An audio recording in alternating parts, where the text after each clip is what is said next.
I walked under a lot of pressure. I walked under, am I praying right? Am I quoting right? Do I have the right scriptures? Do I...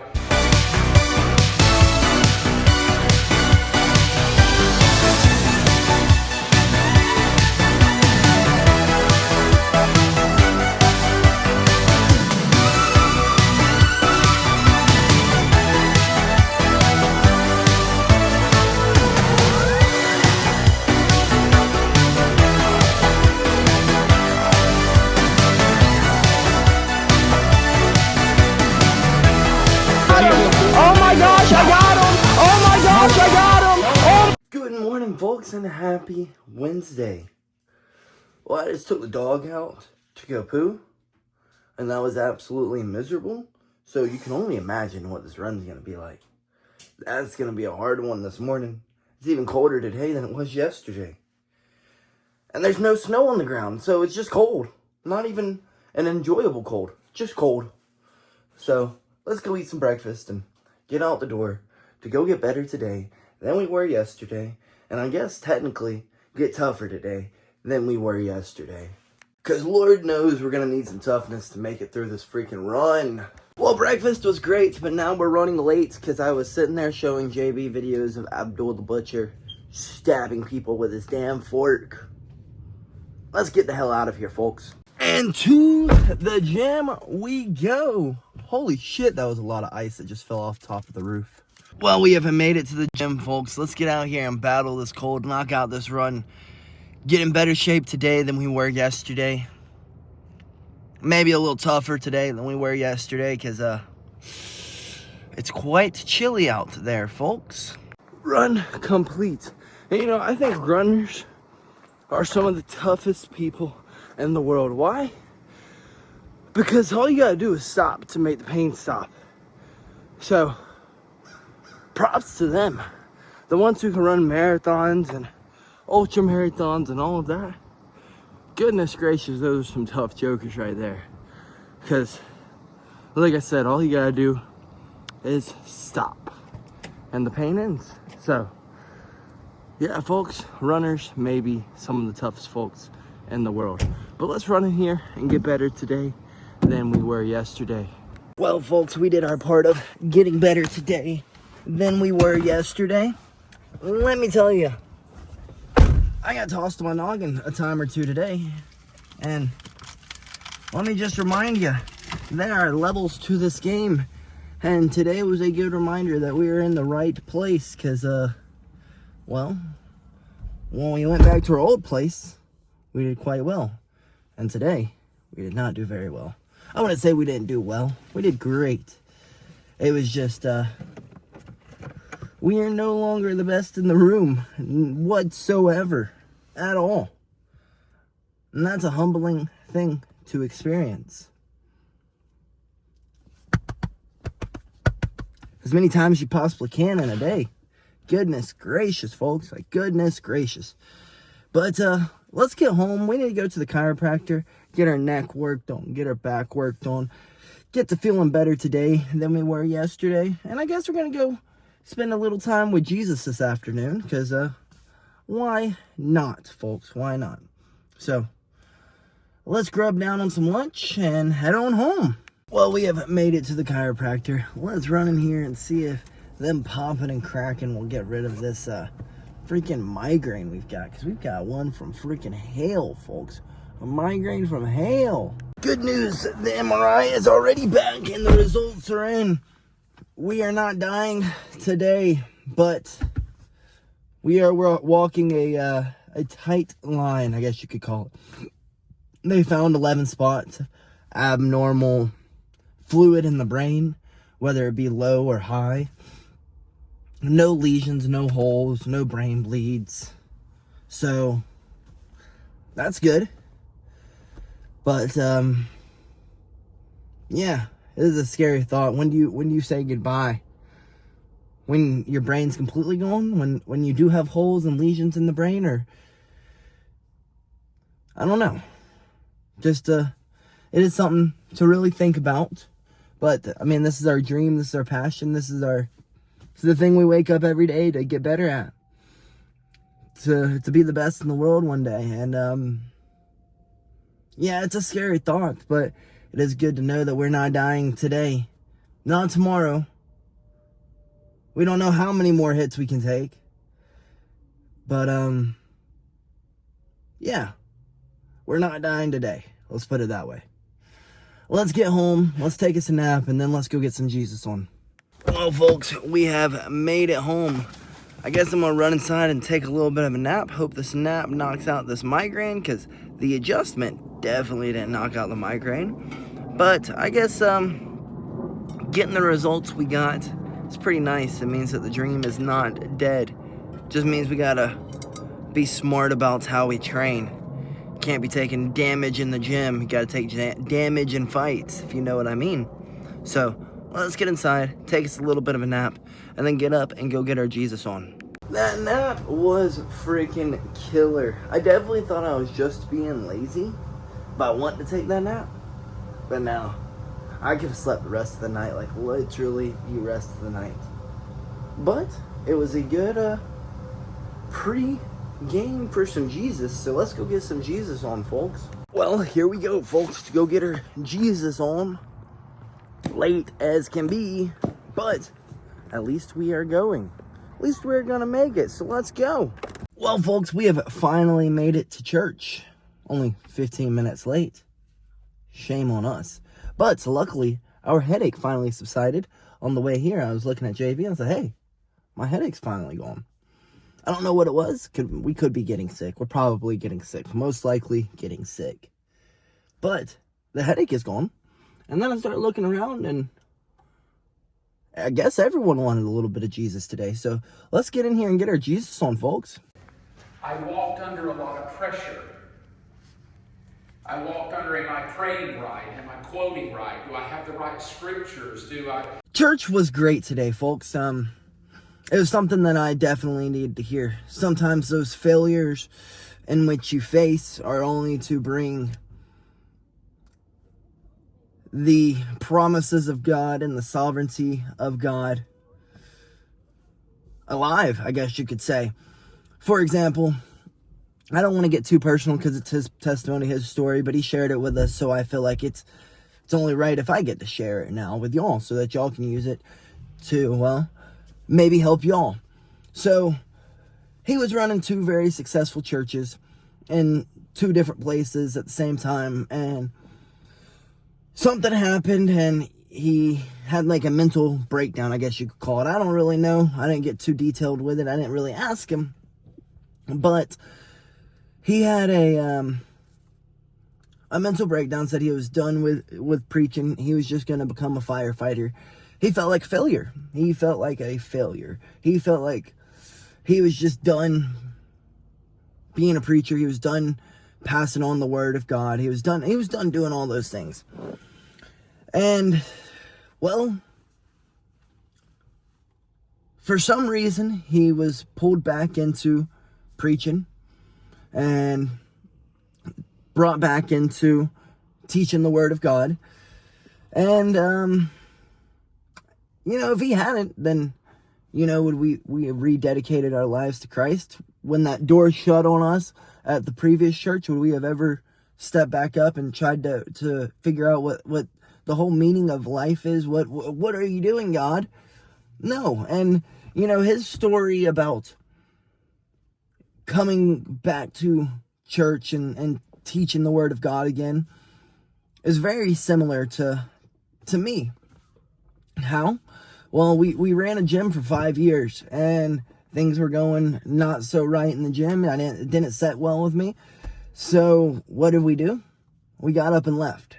You don't think I felt like a freaking failure? I felt like a failure, a teetotal failure. But late in the middle of the night, we woke up and we're like, let's start a donations only jiu-jitsu. Let's start a donations only.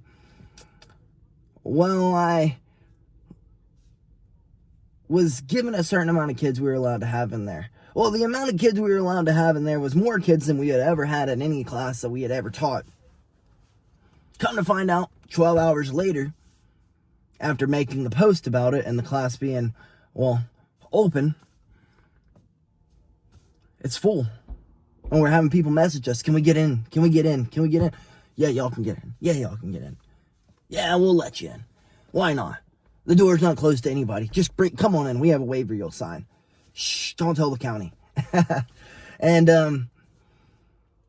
you know, it's nice when you hear stories line up. Because he has no idea about this. He has none. I had to end up going up to him after and telling him, hey, what you said today was exactly what I needed to hear. Why? Because it lines up almost perfectly. Your ministry lines up with my ministry. My ministry of jiu-jitsu, but it's still a ministry. We're bringing kids, hopefully through the leadership and the way that I hold myself and the way that I carry myself closer to God, hopefully pulling them out of the depths of depression, hopefully pulling them out of the depths of whatever they're being led down, hopefully instilling good work ethic in them and all those good things. You get what I'm saying? So, it's amazing, because, like, how are we supposed to continue training if we didn't have money?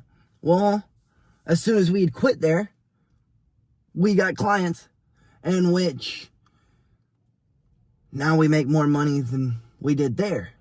It's like, just trust in him. Just trust in him, folks. Trust in the good Lord. Sometimes those failures are to either bring you closer to God, teach you some lessons, show the sovereignty of God and how, well, he is all powerful and he will do what he wants to do, and to make his plan the greatest plan that there is. At the end of the day, that's what this is all about. That's what faith is about. It's just trusting him, trusting in him. So, just like the preacher said, I'm going to tell y'all too, make this year about the year that you say, you know what? I trust you, and whatever your plan is, I trust it. I don't know what your plan is. I don't know what it's going to be, but through my failures, I have faith, and I trust that your plans are coming true, and they're going to bring either more people to God. I don't believe in the whole prosperity preaching mumbo jumbo, but I do believe that he'll give you everything that you need. He will. And sometimes he'll give you even more than what you need. That is dang sure true. Because, yeah. Sometimes those failures are, well, to prove that he's king. So, with that being said, folks, let's get home and get some grub in us. Get some dinner in us. Like I said, the headache is fading away, has faded away. It's kind of strange. It's almost like we were supposed to be here today instead of at practice. Because if I wouldn't have heard that, who knows what I would feel like? Who knows? Maybe I would have lost hope. Maybe I would have lost faith. Maybe I would have stopped trusting. But instead, we have a rejuvenated feeling of trust. Because that's creepy. That is creepy. His story lining up almost exactly to my story. Like, he says that this church is in a way more successful than the one he had before. You know? My little jiu-jitsu for the kids is definitely, I trust it's going to be more successful than the one that I had before. So, trust in him. That's what we said we were going to do last year. But this year, 2025, it's all about trusting him. I'm going to stop questioning. If there's something that I question, why is this happening? I'll just pray. Just pray. I pray that you know, well, I know you know what's going on, but I pray that whatever is going on is going to build me, strengthen me, give me wisdom, give me knowledge, give me endurance. I mean, the list goes on. Instead of, oh, why does this keep happening? Why do I keep failing? It's just going to be like, I see what you're doing there. You're probably trying to build someone else to your kingdom. Trying to make your kingdom complete. So, with that being said, trust him, folks. Well, folks, we have made it home. And you remember how the other day I was telling y'all about how I think I have found a hack in the shopping center. And if y'all have an Aldi near y'all need to go and check it out. Well, Y'all do. Because the other day, we found 2 filet mignons wrapped in bacon. The same way that we would make our fillets. For $6.99. Like, you cannot beat that price. That is, like, unbelievable pricing. So, we grabbed some. So, let's get in here and grub down on these steaks. Because they're calling my name. And I think we just found Cookie's little freaking friend. What the heck is wrong with this kitty? Goodness gracious. You're a feral kitty. You had no home. We gave you a home. Doesn't mean you bring your friends around. Kids. Let's get inside and grub down on these steaks, folks. Look, and it's not like they're like brown or anything either. It's like they look like fresh filet mignons. For $6.99, you literally can't beat it.